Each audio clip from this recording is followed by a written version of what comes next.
সব জল্পনা কল্পনার অবসান ঘটিয়ে জামাতের আনুষ্ঠানিক বিজয়। তারেক রহমান আনুষ্ঠানিকভাবে মিথ্যুক হিসাবে, ধান্দাবাজ হিসাবে, বাটপার হিসাবে প্রমাণিত হয়েছে। রাজনীতিতে নতুন করে একটি হইচই শুরু হয়েছে। হইচইটা কি নিয়ে? জামাত ইসলামের আমির ডক্টর শফিকুর রহমান তিনি হঠাৎ করে এমন একটা কাণ্ড ঘটিয়ে বসলেন, এটা একেবারে আকাশ কুসুমের মতো। এটি কেউ চিন্তাও করতে পারে নাই, কল্পনাও করতে পারে নাই। আমরা কুত্তা তাড়াইতে গিয়া ন্যাকড়াকে যেন না নিয়ে আসি, খেয়াল রাখবেন, মনে রাখবেন, বাংলাদেশের স্থিতিশীলতার শত্রু তিনটা জিনিস, বিএনপি, আওয়ামী লীগ আর ইন্ডিয়া। তিনটেই এখন একসাথে, আমাদের তিনটেকেই পরাজিত করতে হবে। আমি জীবনে দেখেছি, শুনে এই জুলাইয়ের পরেও এই মিডিয়ার ভাইয়েরা দালালি বন্ধ করে নাই। সময় টেলিভিশন, ৭১ টেলিভিশন, ডিবিসি আবার দালালি শুরু করে দিয়েছে। আল্লাহ সাক্ষী, আমি সাক্ষী, আমি দেখেছি এজেন্সি যেই রিপোর্ট লিখে দেয়, ডিবিসি ৭১ সময় টিভি সেই রিপোর্ট তারা পাবলিশ করে। এই ডিবিসি ৭১ এবং সময় টেলিভিশন হাত বদল হয়েছে, কিন্তু চরিত্রের বদল হয় নাই। নতুন একটা নিউজ আপনাকে স্বাগতম। প্রিয় দর্শক, বাংলাদেশের যে বর্তমান রাজনৈতিক প্রেক্ষাপট এবং যে পরিস্থিতির সৃষ্টি হয়েছে তারই আলোকে আপনাদের সামনে বেশ কয়েকটা গুরুত্বপূর্ণ ভিডিও নিয়ে হাজির হয়েছি, যার কিছুটা অংশ বিশেষ ইতিমধ্যেই ভিডিওর শুরুতেই দেখেছেন। তো দর্শক, ভিডিওর শুরুটা দেখে কিন্তু বুঝতে পেরেছেন যে আজকের নিউজটা ঠিক কতটা গুরুত্বপূর্ণ এবং ঠিক কোন বিষয়টাকে ইঙ্গিত করছে। তাই বলবো, যারা ভিডিওটি অন করেছেন না টেনে সম্পূর্ণ নিউজটি মনোযোগ সহকারে দেখতে থাকুন, তাহলে আজকের মূল বিষয়টা বুঝতে পারবেন। রাজনীতিতে নতুন করে একটি হইচই শুরু হয়েছে। হইচইটা কি নিয়ে? জামাত ইসলামের আমির ডক্টর শফিকুর রহমান তিনি হঠাৎ করে এমন একটা কাণ্ড ঘটিয়ে বসলেন, এটা একেবারে আকাশ কুসুমের মতো। এটি কেউ চিন্তাও করতে পারে নাই, কল্পনাও করতে পারে নাই। এমনকি যাকে উদ্দেশ্য করে তিনি এই বক্তব্যটি ছুড়ে দিয়েছেন তিনিও কল্পনা করতে পারেন নাই, অপ্রস্তুত হয়ে গেছেন। কারণ তিনি কখনো ভাবতেই পারেন নাই যে এরকম একটা ছক্কা হাঁকাতে পারেন শুভ্র শ্বশ্রুমণ্ডিত লোকটি। কি বলেছেন? তিনি হঠাৎ করে তারেক রহমানের উদ্দেশ্যে বলে ফেললেন যে আসুন, ব্যক্তিগত আক্রমণ নয়, কাদা ছোড়াছুরি নয়, আমরা ওপেন ডিবেট করি।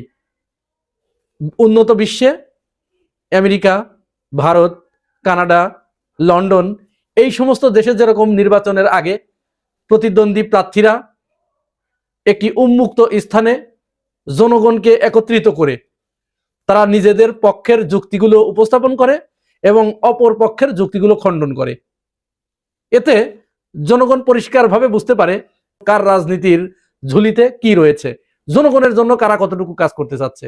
শফিকুর রহমান এরকম একটি বল ছুড়ে দিলেন তারেক রহমানের দিকে যে আর ধানাই পানাই করলে কাজ হবে না, আসুন ওই সমস্ত গোলাবাজি বক্তব্য বিবৃতি বাদ দিয়ে উন্মুক্ত স্থানে বাংলাদেশের সমস্ত বুদ্ধিমান মানুষদেরকে নিয়ে, সুশীল সমাজের লোকদেরকে নিয়ে, সাংবাদিকদেরকে নিয়ে আমরা একে অপরের যুক্তিগুলো খণ্ডাই এবং সেখানে কে কি করতে চাচ্ছে, কার পরিকল্পনায় কি রয়েছে, জনগণের জন্য কে কতটুকু কাজ করতে চায়, আমরা আমাদের প্ল্যান দেব, জনগণের সামনে আমাদের পরিকল্পনা উপস্থাপন করব, আমরা জনগণের সামনে ভবিষ্যতের কথা বলবো। যে ভবিষ্যতের কথা বলতে পারবে সে জয়ী হবে। এইখান থেকেই জনগণ সিদ্ধান্ত নেবে কাকে তারা বেছে নেবে, কাকে তারা আগামী দিনের জন্য তাদের রাষ্ট্রনায়ক নির্বাচিত করবে, তাদের নেতা নির্বাচিত করবে। এখন এই বক্তব্যের পরে বিএনপির ভিতরে তো অবস্থা খারাপ, কারণ এটার জন্য প্রস্তুত নয়। বিএনপি এই মুহূর্তে এই ধরনের ডিবেটে অংশ নেবার মতো মেধা, যোগ্যতা, যুক্তি এবং রাজনৈতিক পরিপক্কতা এর কোনোটাই এই মুহূর্তে বিএনপির ভিতরে নাই। এবং তারেক রহমান, শফিকুর রহমানের সাথে এই যুক্তিতে কোনো মতো অবস্থায় তারা এক জায়গায় বসে ডিবেট করতে যাবে না। কেন যাবে না? যাবে না এই কারণে, শফিকুর রহমান তার যুক্তিতে যে বিষয়গুলো আনতে পারেন এবং নিশ্চিতভাবেই সেগুলো আনবেন, সেটি তারেক রহমানের জানা। তিনি আনবেন দুর্নীতির বিষয়টি আনবেন, তিনি চাঁদাবাজির বিষয়টি আনবেন, তিনি ঋণ খিলাপির বিষয়টি আনবেন, তিনি ব্যাংক লুটের বিষয়টি আনবেন, তিনি দ্রব্যমূল্য নিয়ন্ত্রণের বিষয়টি আনবেন, তিনি বাজার ব্যবস্থার বিষয়টি আনবেন, তিনি অর্থনৈতিক অবস্থা কেমন হবে সেই বিষয়টি নিয়ে আসবেন। এই সবগুলো একত্রিত করে বাংলাদেশের মানুষের জন্য আগামী 5 বছরে তিনি কতটুকু চাঁদাবাজি বন্ধ করতে পারবেন, কতটুকু দুর্নীতি মুক্ত বাংলাদেশ গড়তে পারবেন, নারী নিপীড়ন কতটুকু বন্ধ করতে পারবেন, এই সবগুলো বিষয় তিনি সামনে নিয়ে আসবেন। আর এইখানেই ঘটবে বিএনপির চরমভাবে ভরাডুবি। কারণ বিগত বেশ কিছুদিন ধরে বিএনপি যে হারে জামাতের নারী নেত্রীদেরকে হেনস্থা করেছে তার ভিডিও ডকুমেন্টস সব তো আছে। কোথায়, কোন সময়, কার নেতৃত্বে কোন কোন নারীকে হেনস্থা করছে, কোন নারীর মাথার উপরে কোপ মেরেছে, কোন নারীর তলপেটের উপরে লাথি মেরেছে, কোন নারীর হিজাব ধরে টান দিয়েছে, কোন নারীকে রাস্তায় ফেলে পিটিয়েছে, এই সবগুলো ডকুমেন্টস আছে।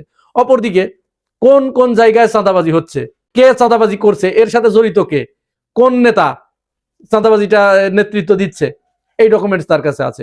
বিএনপি যাদেরকে নমিনেশন দিয়েছে এর ভিতরে কে কে ঋণ খিলাপি আছে, কে কে ব্যাংক ডাকাত আছে, কার কোন ব্যাংকে কত টাকা ঋণ নিয়ে আর সেই ঋণ পরিশোধ করছে না, জনগণের টাকা নিজের পকেটস্থ করেছে, এই তথ্যগুলো সব তার কাছে আছে। জুলাই গণঅভ্যুত্থান ঘটেছে, এই জুলাই গণঅভ্যুত্থানের প্রেক্ষিতে যে সংস্কার বাংলাদেশে দরকার, এই সংস্কার কমিশনের প্রস্তাবে রাজি হবার পরেও বিএনপি কোথায় কোথায় না ভোটের পক্ষে ক্যাম্পেইন চালিয়েছে এবং সংস্কার প্রশ্নে তাদের অবস্থান কি, এটি পরিষ্কারভাবে তুলে ধরবেন ডকুমেন্টস আকারে। তাহলে এইগুলোর জবাব বিএনপির কাছে নাই, তো কোনো জবাব নেই। অপরদিকে তারেক রহমানের কাছে শুধু একটি যুক্তি আছে, সেটা জামাত ইসলাম স্বাধীনতা যুদ্ধের বিরোধিতা করেছে, ৭১-৭১ মা বোনের ইজ্জত লুণ্ঠনকারী, এইগুলো। বাংলাদেশের মানুষ দৃঢ়ভাবে সিদ্ধান্ত নিয়েছে এবং তারা তাদের এখন যারা ভোট দেবে তাদের বয়স সাধারণত ৩০ বছরের ভিতরে। এই ছেলেগুলো মানে বড় হয়েছে এইটা শুনে শুনে যে যারা মুক্তিযুদ্ধের চেতনার কথা বলেছে তারা মুক্তিযুদ্ধের চেতনার কথা বলে চাঁদাবাজি করেছে, মুক্তিযুদ্ধের চেতনার কথা বলে তারা মানুষ হত্যা করেছে, মুক্তিযুদ্ধের চেতনার কথা বলে তারা ফ্যাসিবাদ কায়েম করেছে, মুক্তিযুদ্ধের চেতনার কথা বলে তারা গুম, খুন, নির্যাতন ইত্যাদি করেছে, মুক্তিযুদ্ধের চেতনার কথা বলে তারা বিশ্ববিদ্যালয়গুলোতে ছাত্রলীগের রাম রাজত্ব কায়েম করে সেখানে র্যাগিং এবং ট্যাগিং এর রাজনীতি দেখেছে। তাহলে তাদের মাইন্ডসেটটা এরকম হয়ে গেছে যে মুক্তিযুদ্ধের চেতনা মানেই মনে হয় ওইগুলো নষ্ট, খারাপ করে ফেলেছে একেবারে। সুতরাং এইটা জনগণ আর কখনো গ্রহণ করবে না, কোনোদিন এদেশে আর এই জিনিস প্রতিষ্ঠিত হবে না। এখন বিএনপি পড়েছে উভয় সংকটে। উভয় সংকটটা কি? এখন সে হাও করতে পারছে না, নাও করতে পারছে না। হ্যাঁ যদি করে তাহলে তো ডিবেটের ময়দানে যে প্রচন্ড ভাবে ধরাশায়ী হবে, আর যদি না করে, যদি না বলে, তাহলে অর্থটা দাঁড়াবে কি? বাংলাদেশের মানুষ তো মুহূর্তের ভিতরেই ধরে নেবে যে যুদ্ধের ভয়ে পালিয়ে যাওয়া নেতাকে আমরা আর ভোট দেব কি করে। বুঝতে পেরেছেন তো বিপদটা কোন জায়গায়? এখন এই বিপদ থেকে রক্ষা পাবার জন্য তারা তাদের যে বুদ্ধিজীবী আছে, ওই ছোট ছোট বুদ্ধিজীবী, এদের বুদ্ধির বহর তো কতটুকু আমরা বুঝতেই পারছি, এই বুদ্ধিজীবীদের শরণাপন্ন হয়েছে। এর ভিতরে একজন হচ্ছে আমাদের রেজাউল করিম রনি ভাই, টক শোতে অংশগ্রহণ করে, দেখবেন টক শো করে, তাকে লাগাইলো যে রেজাউল বলো তো কি করা যায়, এই জামাতের আমিরকে এখন কি বলে এখন ঠেকানো যায়। বললো যে আচ্ছা ঠিক আছে, এটা আপনি চিন্তা করেন না, আমি এটা দেখছি। তখন এসে সে একটা পোস্ট দিল যে ঠিক আছে, জামাতের আমিরের সাথে আমরা ডিবেট করতে প্রস্তুত, তবে শর্ত হচ্ছে মিথ্যা কথা বলা যাবে না, মিথ্যা কথা যদি বলে তাহলে জুতা দিয়ে পিটাইয়ে লাল করে ফেলবো। চিন্তা করছেন? আচ্ছা, রেজাউল করিম রনির এইটা যখন মনোপুত হয় না যে না এত জুৎসই হলো না, তখন চিন্তা করলো তাহলে আর কি করা যায়। ইন দ্য মিন টাইম জামাত আমিরের টুইটার অ্যাকাউন্টটা হ্যাক করে ফেললো, ধরাও পড়ে গেছে। আজকে রাষ্ট্রপতির কার্যালয়ে গিয়ে সেখানে যে সারওয়ার আলম নামে অ্যাসিস্ট্যান্ট প্রোগ্রামার, ওই মেইল থেকে ফিশিং মেইলটা এসেছিল, সেখানে গিয়ে আজকে জামাতের পক্ষ থেকে অভিযোগ লিখিতভাবে দেওয়া হয়েছে এবং কি ব্যবস্থা তারা নিচ্ছে সেই 24 ঘন্টার ভিতরে সেটি জানতে চাওয়া হয়েছে। এরপরে ওইটা নিয়ে তারা ব্যাপক সরগোল যে পাইছি রে, পাইছি তো একখান কিছু। আচ্ছা, এটা যখন ভেস্তে গেল, এরপরে যেটা হলো, গতকাল চট্টগ্রামে জামাতের আমির গিয়ে একটি বক্তব্য দিলেন। বক্তব্যটায় তিনি কর্নেল অলি আহমেদকে বললেন যে এই চট্টগ্রামে থেকে স্বাধীনতার ঘোষণা এসেছিল। এটা তো তিনি মিথ্যা বলেন নাই, বিএনপি এটা অস্বীকার করেছে। তাহলে বিএনপি এইটা যদি অস্বীকার করে, চট্টগ্রাম থেকে জামাত আমির বললেন যে এই চট্টগ্রাম থেকে স্বাধীনতার ঘোষণা এসেছিল, এইটা যদি বিএনপি অস্বীকার করে তাহলে তো শেখ হাসিনা যা বলেছিল তাই, জিয়াউর রহমান স্বাধীনতার ঘোষক নয়। অথচ জামাত আমির কিন্তু কখনোই বলেন নাই যে এই স্বাধীনতার ঘোষক কর্নেল অলি। তিনি বলেছেন এই কর্নেল অলি প্রথম বলেছিল উই রিভোল্ট। উই রিভোল্ট মানে কি? উই রিভোল্ট মানে বিদ্রোহ করা, আমরা বিদ্রোহ করলাম। তাহলে এইগুলো দেখেন এদের লেখাপড়ার দৌড় কতটুকু। আমি লেখাপড়ার দৌড় দিব না, লেখাপড়া তারা জানে, যথেষ্টই জানে, এবং ওই রিভোল্ট মানে যে বিদ্রোহ এটিও তারা জানে, কিন্তু তাদের মাথার ভিতরে ওইটা কাজ করে নেই। মানে জামাত আমিরকে ওই যে ওইটা পাস করতে হবে, তার যে ডিবেটের আলোচনা, ডিবেটের আহ্বান, ওইটাকে যে কোনো মূল্যে নিচে ফেলতে হবে। সমালোচনা করতে হবে, লেগে গেল। এবার লেগে যাওয়ার সাথে সাথে জামাত আমিরের ওই যে মানে পুরা অংশটুকু, বক্তব্যের পুরা অংশটুকু এবার ভাইরাল হয়ে গেল। আমিও দিয়ে দিচ্ছি, আপনারাও একটু দেখুন তিনি সেখানে কোথায় বলেছেন যে জিয়াউর রহমান স্বাধীনতার ঘোষক নয় বা কর্নেল ওলি স্বাধীনতার ঘোষণা দিয়েছেন। চট্টগ্রাম মহানগরী শুধুমাত্র বন্দর নগরী নয়, শুধুমাত্র বাণিজ্যিক রাজধানী নয়, এটি এক সুদীর্ঘ সংগ্রামী ইতিহাস আর প্রতিরোধের রাজধানী। বাংলাদেশে ৭১ সালে স্বাধীনতার ঘোষণা এখান থেকেই হয়েছিল। আপনাদেরই এক গর্বিত সন্তান সবার আগে চিৎকার দিয়ে বলেছিলেন উই রিবর্ন। তিনি হচ্ছেন এলডিপির সম্মানিত সভাপতি ডক্টর কর্নেল অলি আহমদ বীর বিক্রম। জিয়াউর রহমান সাহেবকে হাতে ধরে সামনে এগিয়ে নিয়ে গিয়েছিলেন। চট্টলাবাসী আপনাদেরকে স্যালিউট। এই গর্বিত ইতিহাসের আপনারাই সূচনা করেছিলেন। কেন তিনি আজকে আক্ষেপ করে বলেন, আমি লড়াই করেছি রণাঙ্গনে, আমি জাতীয়তাবাদী দল গঠনে আমি ছিলাম দ্বিতীয় ব্যক্তি জিয়াউর রহমান সাহেবের পরে। তিনি এখন বলেন আমি এখন বিএনপিতে নাই, আমি থাকতে পারি না, কারণ এটি জিয়াউর রহমান সাহেবের বিএনপি নয়। তিনি বলেন এটি বেগম জিয়ারও বিএনপি নয়। তিনি আরেকটি কথা বলেন, সেটা আমি বলতে চাই না, তার মুখ থেকে আপনারা শুনে নেবেন।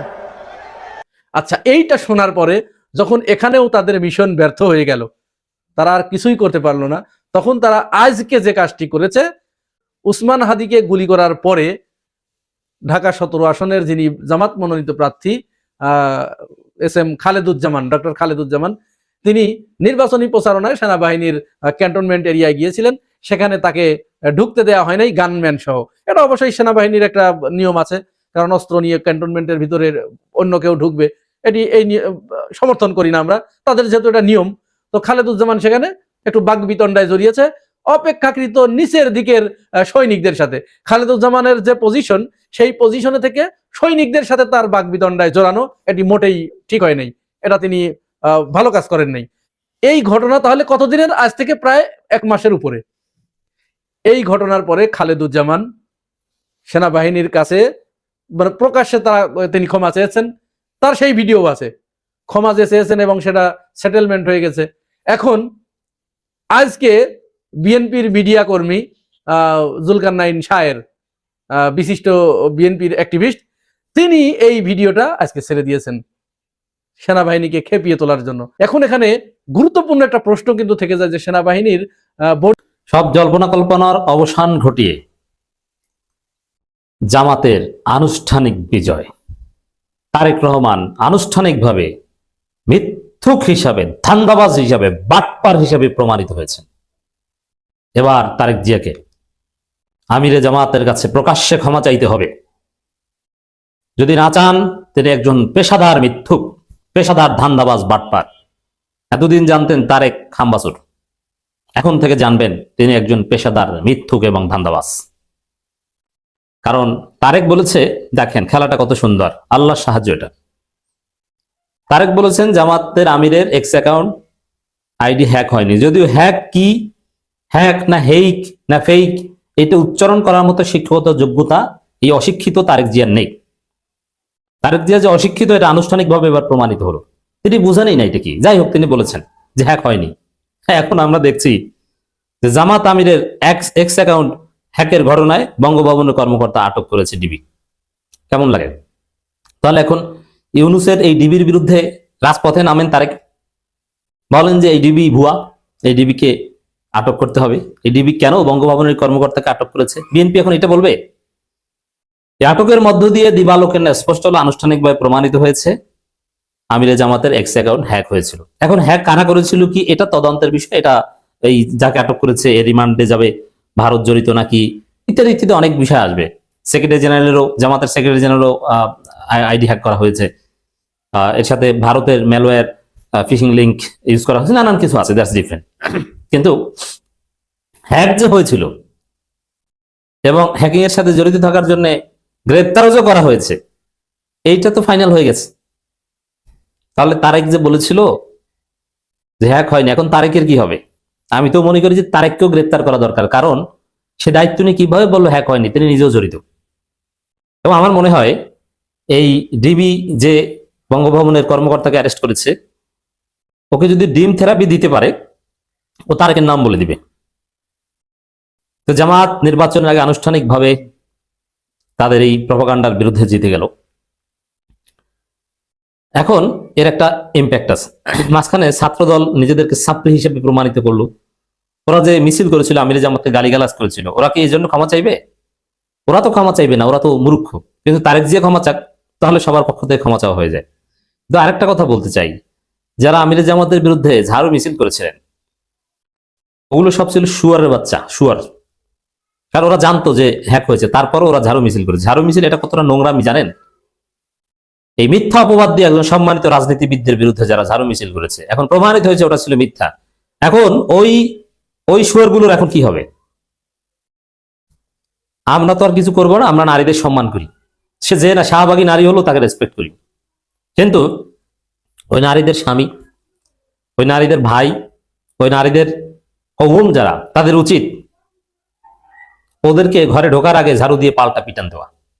যে তুই ঝাড়ু মিছিল করছো কিসের উপর ভিত্তি করে? এখন তো তোর ঝাড়ু মিছিলের এজেন্ডাই ভুয়া প্রমাণিত হলো। এখন তুই ওই ঝাড়ুর বাড়ি খেয়ে তারপর ঘরে ঢোক। উচিত এইটা।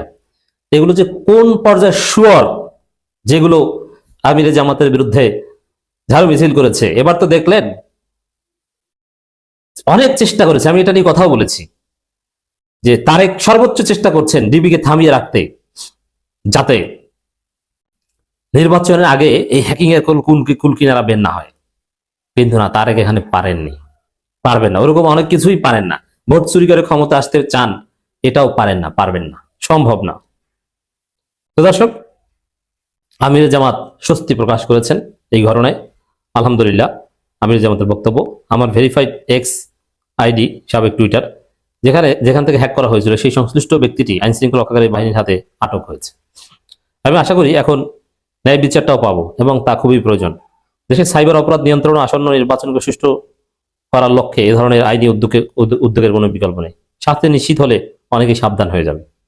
আশা করি এ থেকে অনেকেরই শিক্ষা হবে। অপেক্ষায় রইলাম আইনের বাস্তব প্রয়োগ দেখার জন্য। অতি অল্প সময় যথাযথ পদক্ষেপ গ্রহণ করার জন্য আইন শৃঙ্খলা রক্ষাকারী বাহিনীকে ধন্যবাদ। ঠিক আছে, এখন শুধু ওই ব্যক্তি কি জড়িত, ওই ব্যক্তির কি এমন দায় ঠেকেছে? না, এটা তারেক জিয়ার বক্তব্য, ছাত্র দলের কর্মসূচি এবং বিএনপির শুয়োরগুলোর ঝাড়ু মিছিল দেখে যেটা স্পষ্ট বোঝা গেছে যে এটা বিএনপির পরিকল্পিত। যাকে গ্রেপ্তার করা হয়েছে ও বিএনপির পরিকল্পনা এটা করেছে। এখন ওই বঙ্গভবনের কর্মকর্তা এটার মাস্টার মাইন্ডও না। তাকে কে ব্যবহার করেছে বা হ্যাকিং এর সাথে কে যুক্ত করেছে, এর মাস্টার মাইন্ড কারা, তারেক জিয়া কিরা, এটা বের করতে হবে প্রশাসনকে। অবশ্য আমরা বুঝে গেছি, আমাদের যে পলিটিক্যাল অ্যানালাইসিস বা আমাদের অ্যানালাইসিসের যে মেথোডোলজি, তাতে এটা স্পষ্ট যে তারেক জিয়ার নির্দেশে এই ঘটনা ঘটানো হয়েছে। সেখানে বঙ্গভবনের এই লোককে জাস্ট ব্যবহার করা হয়েছে। অতএব বঙ্গভবনে যে লোককে গ্রেপ্তার করা হয়েছে এই মূল কালপিট না। যেমন শরীফ ওসমান হাদির হত্যাকাণ্ডের ঘটনায় সেই শুটার ফয়সালের নাম বা আরো অনেকের নাম উঠে এসেছে। তারা কিন্তু মাস্টার মাইন্ড না, তারা এটা কাজটা এক্সিকিউট করেছে। মাস্টার মাইন্ড ধরা ছোঁয়ার বাইরে। ওরকম আমির জামাতের এক্স আইডি হ্যাকিং এর সাথে জড়িত তারেক জিয়া, তার বক্তব্য থেকে বোঝা যায়। এখন জড়িত কি জড়িত না ওটা প্রমাণ পরে হবে। আপাতত যেহেতু ধরা খেয়েছেন, হ্যাক হয় নাই এ কথা বলেছেন, আর এখন প্রমাণিত হলো যে হ্যাক হয়েছে, এই জন্য মিস্টার তারেক রহমান একটু ক্ষমা চান, যদি ভদ্র হয়ে থাকেন। দর্শক, মোহাম্মদ সরোয়ার আলম তার নাম, তিনি বঙ্গভবনের রাষ্ট্রপতি কার্যালয়ের সহকারী প্রোগ্রামার। এর মানে তিনি কিন্তু আইটি এক্সপার্ট। সহকারী প্রোগ্রামার মানে আইটি এক্সপার্ট। এইসব হ্যাকিং প্রোগ্রাম, সফটওয়্যার তৈরি করতে পারেন, অ্যাপস তৈরি করতে পারেন, কোডিং করতে পারেন। আর এই হ্যাকিং এর বিষয়টা এই ধরনের লোকেরই কাজ। অর্থাৎ তিনি এখানে গুরুত্বপূর্ণ ক্যারেক্টার, কিন্তু মাস্টার মাইন্ড তিনি না। মাস্টার মাইন্ড আমাদের ধারণা তারেক জিয়া। মঙ্গলবার গভীর রাতে মতিঝিল এজিবি কলোনি থেকে তাকে আটক করা হয়। তার মোবাইল ও ল্যাপটপ জব্দ করা হয়েছে। জামাত ইসলামী আমির ডাক্তার শফিকুর রহমান এর অ্যাকাউন্ট হ্যাকের ঘটনায় বঙ্গভবনে কর্মকর্তাকে আটক করেছে। এরপর ঢাকা মহানগর পুলিশ অতিরিক্ত কমিশনার ডিবি শফিকুল ইসলাম সমকালীন সরোয়ার আলমকে জিজ্ঞাসাবাদ করার জন্য আমরা নিয়ে এসেছি। তাকে জিজ্ঞাসাবাদের পর পরবর্তী সিদ্ধান্ত নেওয়া হবে। এখন আবার অন্য কোনো নাটক না সাজায়, কোনো নাটক সাজিয়ে লাভ নাই। জামাত তো বেশ আসে নাই। বঙ্গভবনে যে জামাত আলটিমেটাম দিয়ে এসেছিল 24 ঘন্টা, সেই আলটিমেটামের আগেই কিন্তু ঘটনা ঘটে গেছে। অতএব জামাতকে এতটা। দর্শক, সম্পূর্ণ ভিডিওটি দেখলেন, আশা করি বিষয়টি বুঝতে পেরেছেন। এ নিয়ে আপনার গুরুত্বপূর্ণ মন্তব্যটি অবশ্যই কমেন্ট বক্সে জানিয়ে দিবেন। ধন্যবাদ।